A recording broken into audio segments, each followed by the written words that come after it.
아멘. 요한계시록을 이제 이번 주부터 계속 묵상하고 있습니다.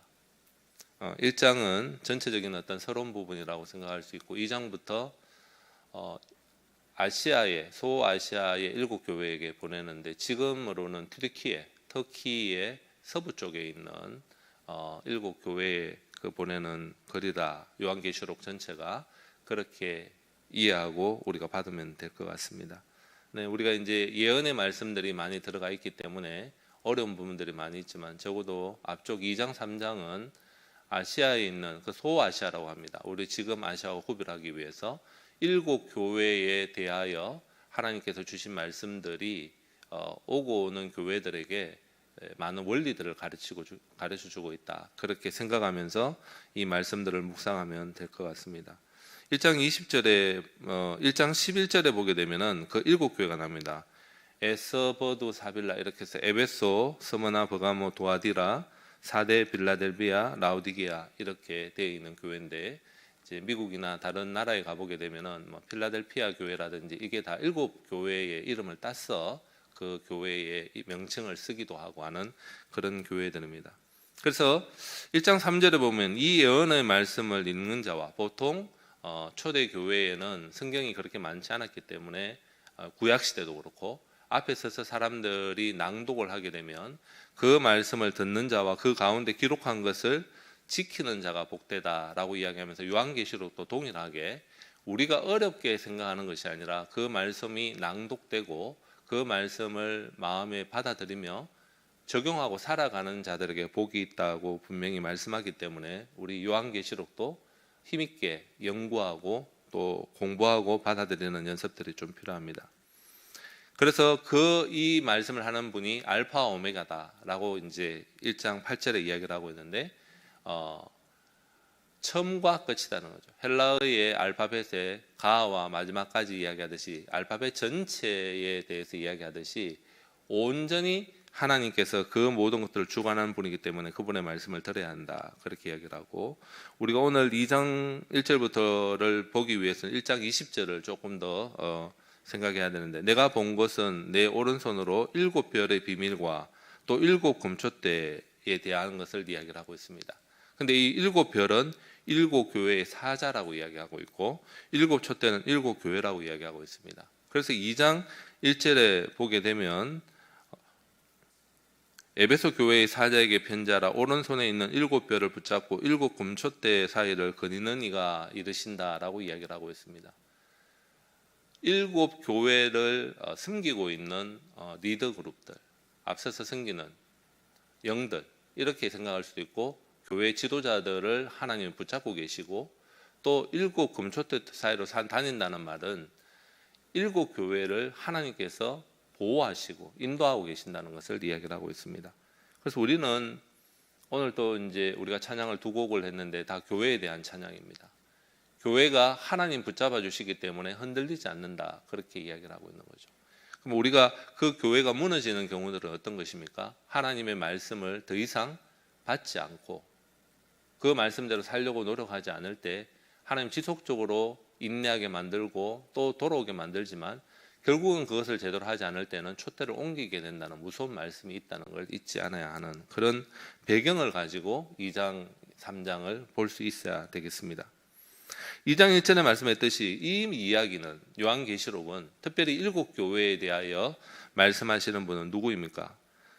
7별을 붙잡고 그 촛대 사이를 다니시는 하나님의 그 위엄이 있으심들을 우리가 잊지 않고 바라봐야 된다는 걸 생각해야 됩니다. 우리가 어떤 말씀을 할 때 그 사람의 권위에 대해서 생각할 수 있듯이 이 말씀을 하는 하나님이 어떤 분인가 생각하고 살아가는 것들이 중요합니다. 고린도전서 4장 3절과 4절에 보게 되면 바울이 어떤 자세로 자기가 살아가는지에 대해서 정확하게 이야기하고 있습니다.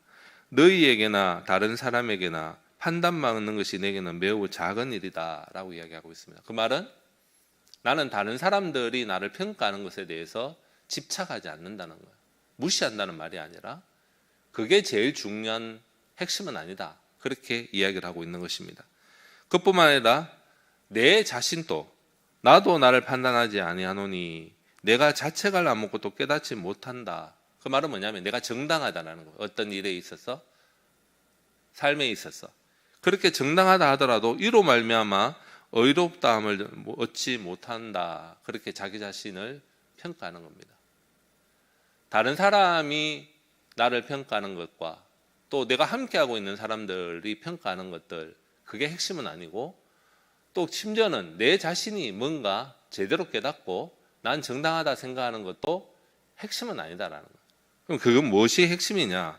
다만 나를 심판하시는 이는 주시다라고 이야기하는 하나님이 내 자신의 모든 것들을 평가한다는 거죠.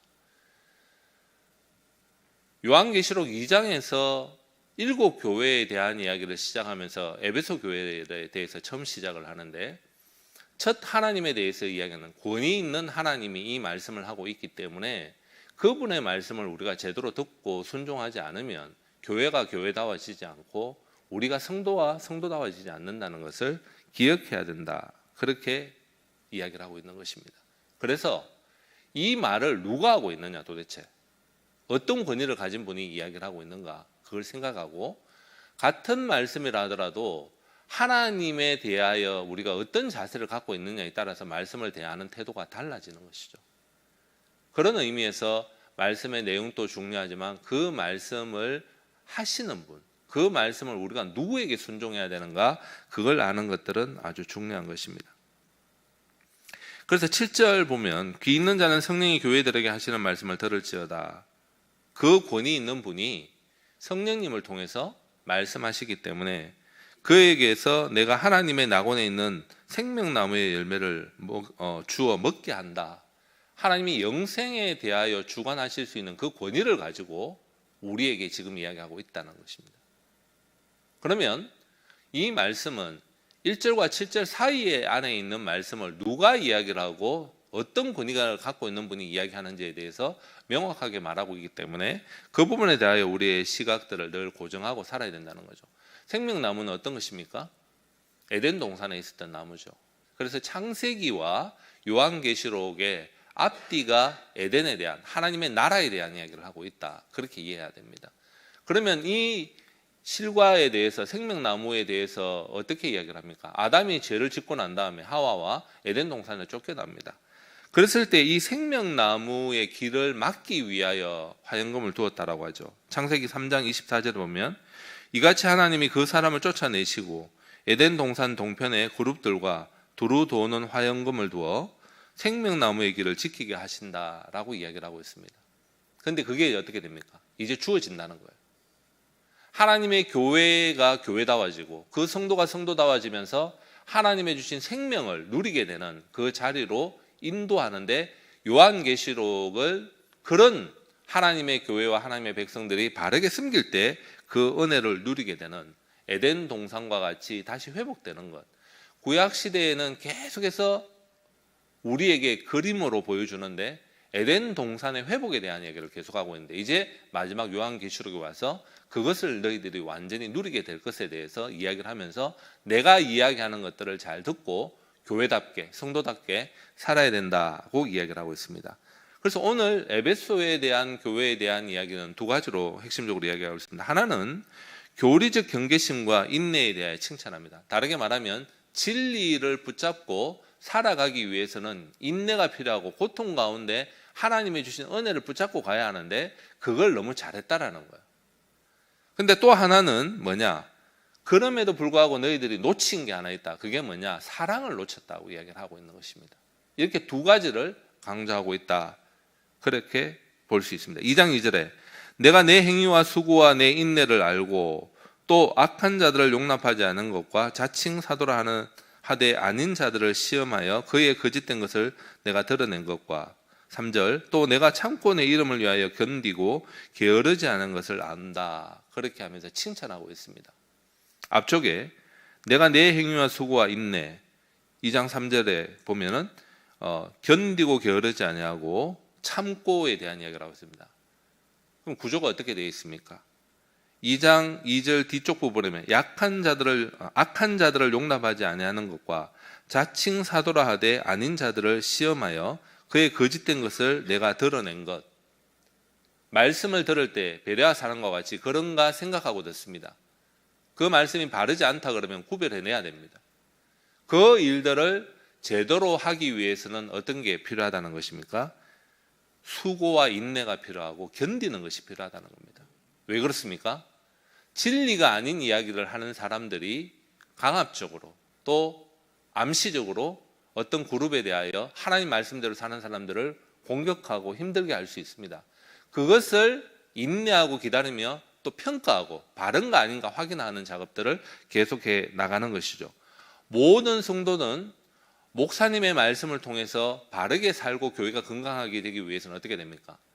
하나님의 말씀을 집중해서 듣고 그 말씀이 성경 전체의 진리와 위배되지 않는가 확인해야 됩니다. 특별히 직분자들은 더 그렇죠. 그러면 그 직분자들을 중심으로 해서 그걸 확인하고 맞다 그러면 어떻게 됩니까? 명령이기 때문에 순종해야 됩니다. 그래서 예배에 선포되는 말씀은 너무너무 중요합니다.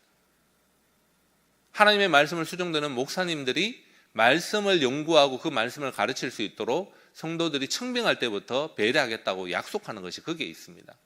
그래서 그 말씀이 바르게 선포되기 위해서는 그 말씀 바른 말씀인지 아닌지 평가할 수 있는 청중이 있어야 되는 것이죠. 그 청중들이 그 말씀을 들어야 되는 거죠. 바른 진리가 가르쳐지지 않을 때, 특별히 사역자들을 위해서 그렇고 또 함께하는 사람들이 말씀의 원리들을 이야기할 때 잘못됐다고 하면 그것을 아니다라고 이야기할 때 어떻게 됩니까? 힘듦이 있습니다. 그 힘듦을 이기고 인내하고 바르게 살아내는 사람들을 통해서 교회가 유지가 되고 성도다운 삶이 이루어진다는 것을 이야기를 하고 있는 것이죠. 그래서 대표적으로 2장 6절에 보면은 니골라 당에 대한 이야기를 하고 있습니다. 에베소 교회는 이 니골라 당에 대해서 제대로 잘 대처했다는 거죠. 그런데 2장 14절부터 15절에 버가모 교회에는 어떻게 했습니까? 내게 발람의 교훈을 지키는 자들이 있도다. 발람이 발락을 가르쳐 이스라엘 자손 앞에서 걸림돌을 놓아 우상 제물을 먹게 하였고 그 행음하게 하였다는 거죠. 거기에 대하여 이와 같이 내게도 니골라 당의 교훈을 지키는 자가 있다고 이야기하는 것을 볼 때 하나님의 말씀의 진리대로 따라가지 않는 자들에 대하여 아니다라고 이야기하기 위해서는 인내와 용기가 필요한데 에베소 교회는 그걸 잘 감당했지만 실제적으로 버가모 교회는 그걸 제대로 못했다는 겁니다. 그래서 하나님의 교회가 바르게 서고 그 교회다운 역할들을 감당하기 위해서는 진리를 붙잡고 진리가 제대로 선포되기 위해서는 비진리라고 생각하는 것들을 제외시키는 연습들을 해야 되는데 그러기 위해서는 인내와 수고가 필요하다는 거예요. 그 일들을 에베소 교회는 잘 했다라는 것입니다. 두 번째, 그런데 사랑으로 그 일들을 감당을 해야 하는데 그걸 놓쳤다는 겁니다. 그래서 2장 4절에 그러나 너를 책망할 것이 있나니 너의 처음 사랑을 버렸다라는 거예요. 이 사랑은 하나님에 대한 사랑과 이웃에 대한 사랑을 두 가지다 같이 우리가 이해해야 됩니다. 요한일서 4장 20절과 21절로 누구든지 하나님을 사랑하노라 하고 그 형제를 미워하면 이는 거짓말하는 자니 보는 바 그 형제를 사랑하지 않는 자는 보지 못하는 바 하나님을 사랑할 수 없느니라. 이 두 개가 뗄래야 뗄 수 없다라는 거예요. 21절 우리가 이 계명을 주께 받았나니 하나님을 사랑하는 자는 또한 그 형제를 사랑할지니라. 반복해서 이야기하고 있어요. 너희들이 하나님 사랑과 이웃 사랑을 뗄래야 뗄 수 없는데 거기에 대하여 한 번 더 지적하는 거예요. 만약에 그렇게 지금까지 못했다 그러면 지금부터 하라는 거예요. 교회에 와서 성도들 간의 교제는 참 좋은데 난 성경 공부하는 건 너무 싫어. 그럼 정상이 아니다라는 거예요. 내 마음을 불러일으켜야 됩니다. 반대로 나는 하나님의 말씀을 따라가는 건 좋은데 사람과의 관계에 있어서 너무 힘들다. 우리가 병적인 여러 가지 어려움들, 신경적인 어떤 상황에 어려움이 있을 수 있습니다. 그러나 원칙적으로는 그걸 극복하기 위해서 기도하면서 하나님께 맡기고 새롭게 치유받고 힘을 얻어서 그들과 같이 가는 연습들을 해야 된다는 거죠. 이 두 가지를 같이 하지 않으면 진리를 지켰다, 말씀의 원리들을 바로 붙잡았다 하더라도 하나님은 내가 그 교회를 통해서 이 땅 가운데 하나님의 나라를 드러내기에는 부족하다. 그렇게 말씀한다는 거죠. 우리가 하나님의 말씀을 배우기 위해서 성경을 공부하고 열심히 기도하고 그 연구하는 것들을 통해서 삶을 살아가기 위해서 노력하는데 그 삶에는 핵심이 하나님의 사랑, 하나님을 사랑하는 것과 이웃을 사랑하는 것이 들어갈 수밖에 없다라는 거예요. 우리가 다 잘할 수 있다는 말을 하는 건 아닙니다. 날마다 그걸 보고 다시 돌이키고 하나님의 그 은혜에서 내가 떨어지지 않기 위해서 노력해야 된다는 것을 잊지 않아야 되는 것이죠. 그래서 진리와 사랑은 함께 가야 됩니다. 사랑과 진리는 함께 가야 됩니다.